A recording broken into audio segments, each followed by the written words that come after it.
Hello and welcome to this video. Today I will demonstrate how to disable interactive mode while creating Postgresql Docker image. So let's get started. For our demo, I prepared this Dockerfile. Let's have a look on it. So the base image is Ubuntu. I use this approach to have more control on my Postgre installation after doing some updates. And here I am defining the repository to get the Postgre package. At the end, I will run this command apt install to install Postgre. The problem with this approach, it will run interactively. So let's see, build.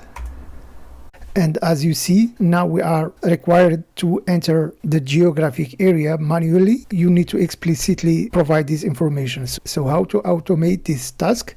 Let me show you. We cancel. There is one option in Ubuntu. When you run a command, you can specify to run this in non-interactive mode. So let me demonstrate this. Here is the main command to install the package. You need only to add this flag, Debian front end, non-interactive. Let's see now. We will create the build.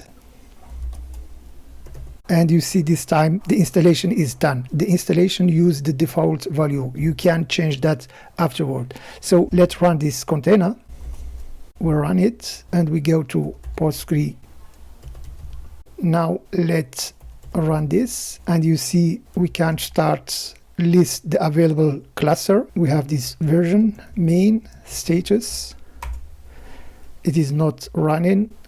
Start. Now the database is started. So this proves that the installation was successful. So I hope this was helpful for you. Thanks for watching and bye.